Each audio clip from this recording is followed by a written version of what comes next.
The Tech It Up Talk podcast aspires to educate, inform, and inspire educators from teachers to school leaders on tips, tools, and resources to support the integration of technology into classroom instruction.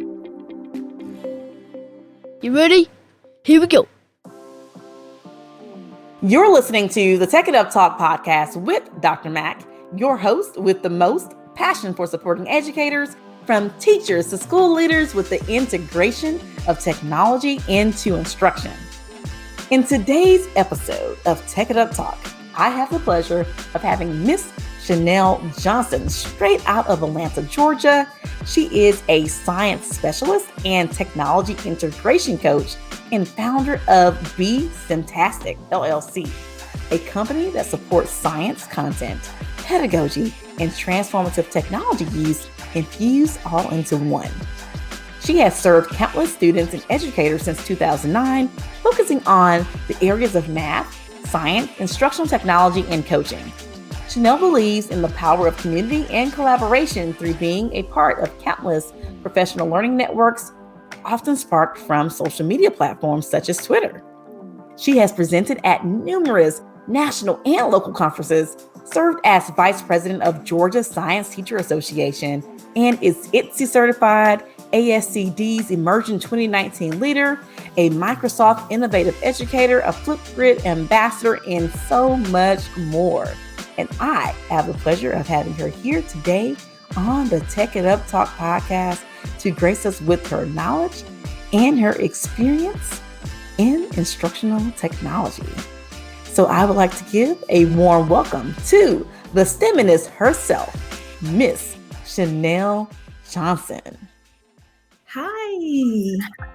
I am so excited to have you here today. I know it's been a pleasure. We've talked about doing the show for some time. And so to have you on today is such a pleasure. And I'm looking forward to all the knowledge you're going to share with everyone today. Awesome. Thank you so much for having me, Dr. Mac. Can I just say you have an amazing speaking voice? I just had to. Oh, thank you. Well, let's in one word, just describe what your work has been this last school year in education. Ooh, during the pandemic. Yes, during the pandemic. It has been intentional. I like that. Extremely intentional. I think the reason, we want to help support teachers the best we can, but this time we all had that aligned focus. How are we going to deliver the best instruction to our kids in this virtual space? So being extremely focused on what do the teachers need? What can I give you quickly? Because whatever I'm giving you now, you're literally going to have to give it tomorrow. So I can't give you everything. I can't give you too much. So being very intentional about what I give, how much I give. All right.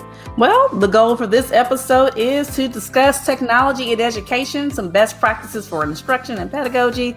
And I'm hoping that we can inspire teachers and leaders in today's digital age. And as we just mentioned, COVID-19 has had such a major impact in education and has caused many educators to rapidly adjust their instructional practices throughout this last year, from different modalities of instruction, of face-to-face, virtual, hybrid, and now some school districts are returning back to face-to-face.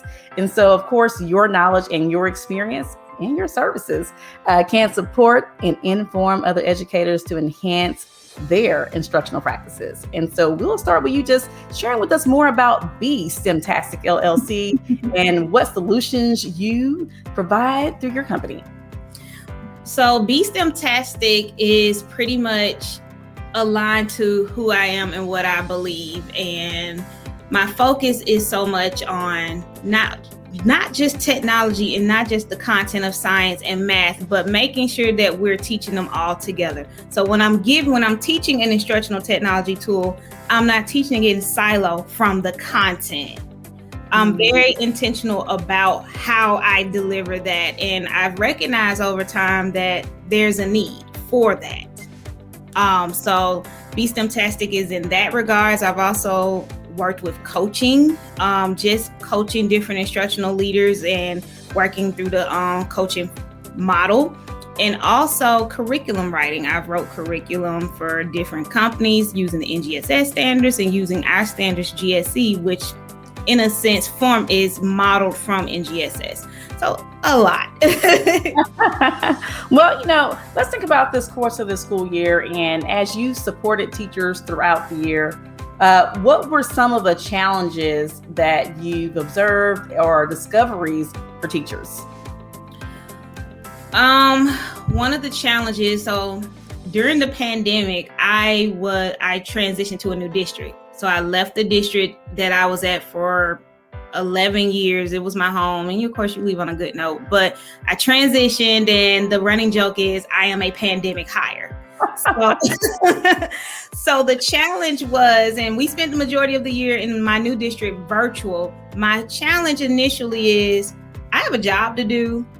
You don't know me. You've never seen me before face to face. How do I, one, get you to trust me? How do I get your buy-in? And how do I allow you to allow me to support you?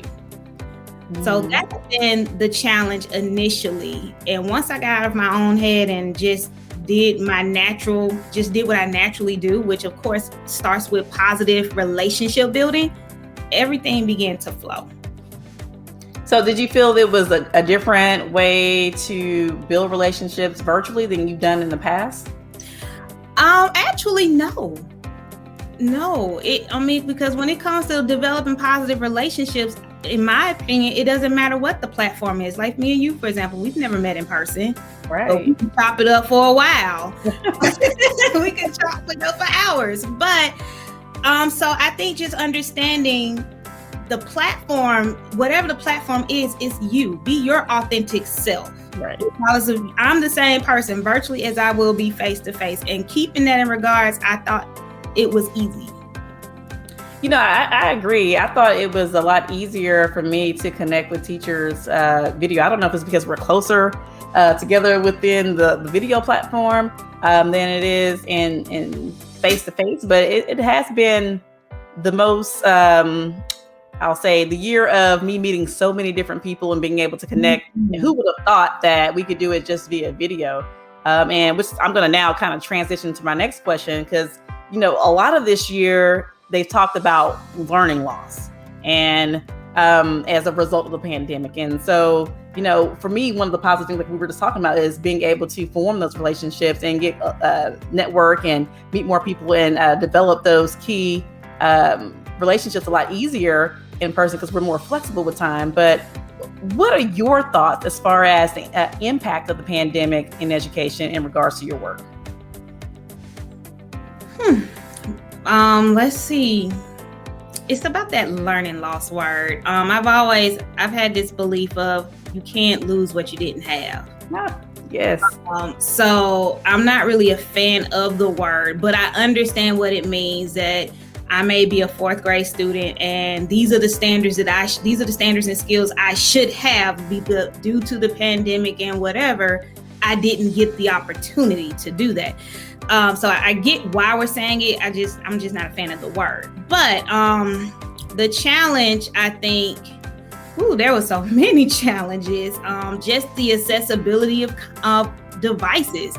And even if your district provided devices, it's the accessibility to the actual internet, to Wi-Fi. You really had a chance to see what, and not just students, because I support teachers as well, but you really got a chance to see in their life what they're going through.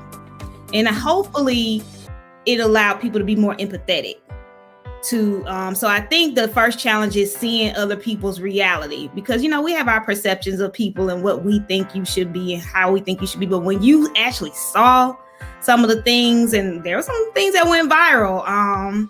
Yes. And some of them were funny, but then it's not, because you have to think about it like these are people's realities and you're focusing on whether my child can multiply and add decimals, but we have other issues that are going on. And I think those challenges, being able to move forward, knowing those challenges and trying to do the best you can to provide for those students.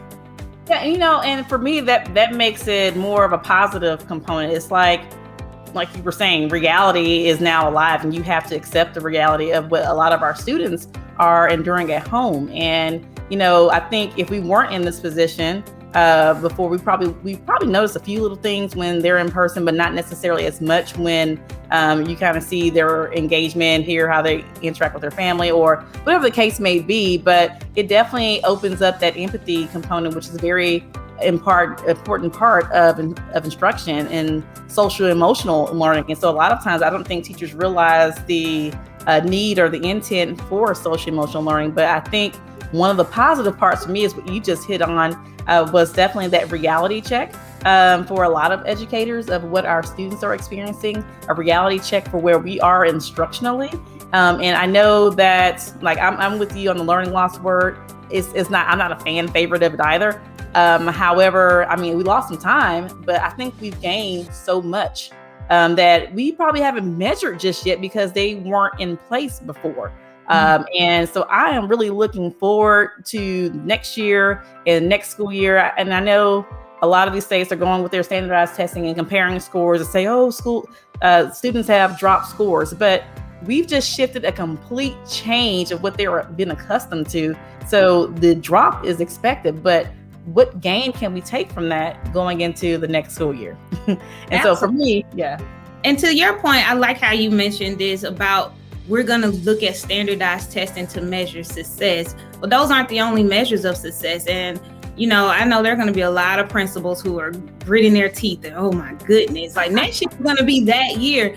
And hopefully people above them are going to be empathetic as well. That, like you said, we just got out of a pandemic, and the skills we gain, you have teachers who are trying skills that they probably vowed they would never do. But Here, you got 3, 4, 5 screens, you got the Zoom going. I mean, you doing everything. And then even students, people assume just because they are that generation, they're so good at technology, they're good at the technology that they want to be good at. They can TikTok all day long, but that doesn't mean that I can, shift command V, whatever, that doesn't mean they know those simple things, but they learn.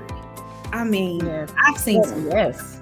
Including the little ones too. I'm just thinking about how much my daughter, she's just turned 6.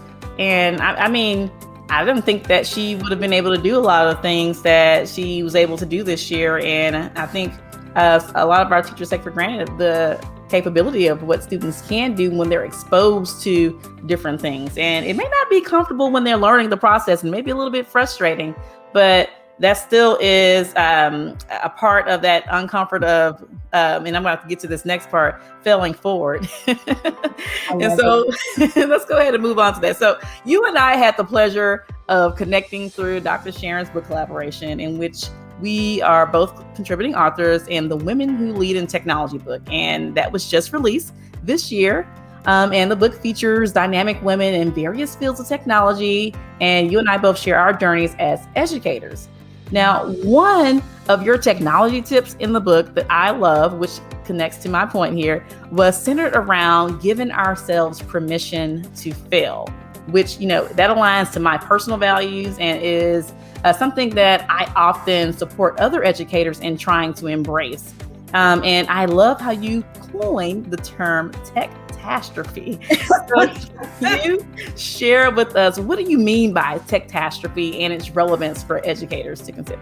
Ooh, a Tech-Tastrophe, when you have everything going and all of a sudden your technology just go kaput. I mean, an example I think I shared in the book, I'm doing a professional development. I mean, everything's going well, but guess what? My computer just flat went out. I mean, it just straight died. Why? Because I forgot to plug in the charger. I totally forgot. So what do you do with that? You know, it's, hey, y'all, I'm sorry.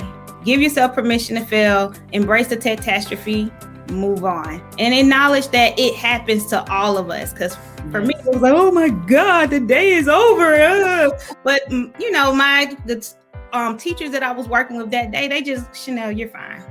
Whatever. Yeah, I mean, I got a lot of that too, from especially when we were virtual, from your kids popping in your video streams when you're trying to work, or, just us getting started with our podcast today. Technologies just have an uncertainty sometimes. And so I really liked how you put giving yourself permission to fail. And that's really how we become successful. So I look at failures as our opportunities for success. And I think once teachers, and I know it's frustrating because some teachers, they have to have it together, right? But I love how you preference that, and I might take it and start using it myself. But yes, thank you for sharing. And so let's kind of move on to that. So, what advice would you give for teachers and leaders, because we can't leave them out, who are looking to return back to face-to-face instruction, especially those who are looking to return back to their normal after their tech-tastrophes? Listen, we will never be back to what we were, and don't force it. Like, I think one of my biggest fears is that we're going to try to go back to what we were, that you're going to let go of the Google Classrooms you were using. You were going to let go of, Microsoft Teams and just go back to what you were doing. Take those skills you had and embrace it and fix it. All right. Yeah, I like that because, before COVID, these tools were in place already. These aren't new tools. A lot of teachers were already leveraging them to maximize their instruction. And so I think it's really important that we continue to take the skill sets that we have. And I know that it was like a frustrating process for many teachers, and it was also an enlightening process for many teachers to take with them as we move into this new, I hate to say new normal, but our new educational pivot in education. Just imagine how we've been doing things for so long the same way. Probably you and I were in school, and we have teachers still trying to teach in that same modality because that's what they're comfortable with. And so to my next question, so what advice for those teachers who are comfortable or those teachers who are looking to learn do you have for educators that are looking to further develop their digital skills or technological pedagogy? Let me start with the first tip. Definitely don't try to learn everything at once. That's number one. Don't try to learn every single tool at once. Pick your 3 to 4 that you like. And of course, be intentional about the tools you want to use. Have your tool that's going to be, that you're going to have to deliver your content. Have your LMS. Have your tool that is going to allow students to talk or create. Just be intentional about the tools you want. Don't feel like you have to learn what's popular. You don't have, a new tool is developed. When I tell you every single day, my advice is you don't try to learn too much at once. Pick your 3 to 4 tools that you like or that you're interested in. Take your time mastering those skills. Go through the professional development. Connect with those tools on Twitter, because the greatest professional development is on Twitter. I promise you. And collaborate, connect, try things out, and be okay with failing. We talk about that often. Give yourself permission to fail, that you might not know what a certain feature is, and that's okay. And another one, you might have students who use that tool last year in their class, or maybe their mom's an educator, or they just straight up know the tool. Take that opportunity to be co-learners together. Let them show you. Can you imagine how empowering a student will feel? Oh my goodness, Dr. Matt just asked me to help her use Nearpod. Think of how empowering that feels and what type of relationship you just fostered. Right. Well, I know that's a little radical, but trust me. Not at all. Yeah, and I was going to say, because I know you mentioned in the book talking about personal learning networks. And I don't think that teachers realize that is an option for them, or even know how to go about it. I don't know if we kind of push it. We talk about personal learning communities in the school, but not necessarily our own personal learning networks that we can grow from. And so what advice would you give to teachers to kind of join or become a part of a personal learning network? So interestingly, I was very similar to the teachers that you mentioned, that I thought, whatever was in my 4 walls, that's where it is. And someone challenged me, think beyond your 4 walls, think beyond your district, think beyond your state. Okay, that's great. How do I do that? Go to Twitter. Make sure that your Twitter, some people have their personal Twitter, but then have that educational professional Twitter. And the thing that I started with, I started following tech tools that I like. So I start following your PhET simulations, your Flipgrid, your Nearpods, because from there, it introduced me to other people who are using it. Engage in Twitter chats. I mean, Twitter chats, they're not so often, they don't come in so often as they used to. But back then, engaging in those Twitter chats, you're getting to connect with people who are all over the world, but they share similar values to you, or they challenge your own thinking. You know what? I want to learn a little bit more from you, so I'm going to connect with you. And then when you start connecting, it's not just so much of just follow and move on. Engage with them. Look at who they are. Respond to them. Get to know people. You don't have to know their business, but just get to know their journey and what you can learn from them and what you can offer. That has been honestly the game changer, or that's what's honestly put me in a whole different perspective in my career, just because I develop a professional learning network, and some I like to call a professional learning family, which comes from Sarah Thomas, who's also in our book. Yes. What organizations, I know you shared that you're an ambassador for different things. So can you share how teachers could also become, or I guess if they were interested in going that route? So Flipgrid Ambassador, they actually just released their new set of ambassadors. So the first step is use Flipgrid, get engaged with the tool, become a certified educator. They have different levels and different things that you can do from there. So again, follow the tool, engage in the tool, use the tool, and share your resources, share your ideas. When I tell you Flipgrid gives such good customer service, I like to call them the Chick-fil-A of EdTech, because you know when you go to Chick-fil-A, you get a good experience. The Chick-fil-A of EdTech. You always get a good experience with Flipgrid on Twitter, and they make you feel so, oh my goodness, so important, because they're so responsive. So that's my advice. Find the tool that you like, engage with them, follow them on Twitter, look at their ambassador programs, and join. All right, I like that. And so that brings us right to our next segment. So it is time for Get Your Tech Together. And in this segment of the show, I would like for you to share some must-have tools you feel educators should have in their digital toolbox. Well, you heard me talk about Flipgrid. That is a tool that is universal.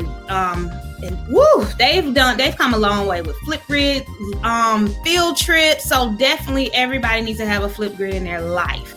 Nearpod. I mean, I'm very much equally technology as I am instruction, and Nearpod just brings it all together, and assessment. So Nearpod does so much. I'm all into that.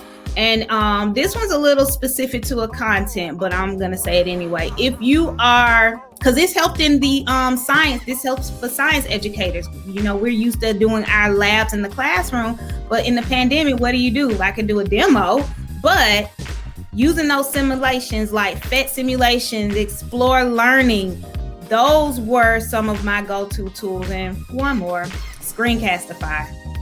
That was another tool that saved my life this year. Screencastify was saving, I guess, my life for many years. And I think a lot of teachers have started embracing screencasting because it's definitely a tool that you can leverage to maximize instruction. So I am here for Screencastify. And you know what else I like about them? And there are some other good products out there, but I think they have a great in-depth resource library for teachers specifically, and leveraging Screencastify and giving them ideas for implementing into the instructional process. And so that was one of my favorite to share as well. Okay. And for our last segment, I would like for you to share your top 3 tips for teachers to walk away with, and so that they can share with me which tip they thought was the best, and they can connect with the Tech It Up Talk podcast on Twitter and Instagram at Tech It Up Talk. And here, I would like for you guys to hear Chanel's top tips, and be sure to connect with us on Twitter and share what tip Chanel gave was the best. So Chanel, can you share with us your top tips for educators to walk away with? My top tips for educators to walk away with: 1, just like we spoke about earlier, pick your top 3 to 4 tools and embrace those, learn those.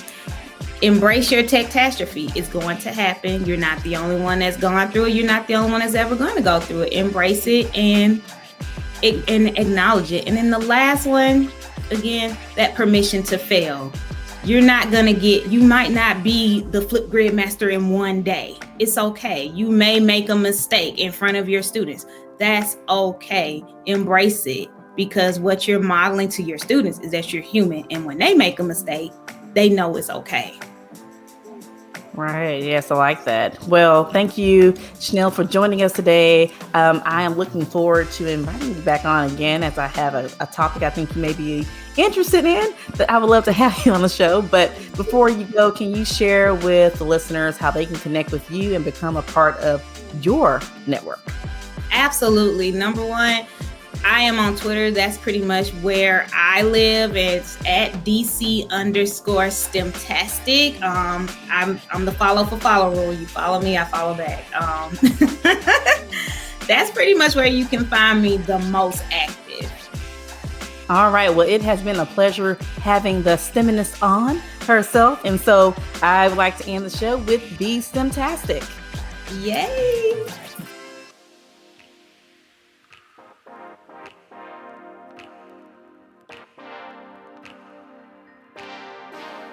Thank you for listening to the Tech It Up Talk podcast with Dr. Mac, your host with the most passion for supporting educators on using and implementing technology. Be sure to connect with me on the Tech It Up Talk Facebook page and Twitter and Instagram at Tech It Up Talk or at Dr. J.E. McDonald. Now, I know teching may not always be easy, but it sure is fun.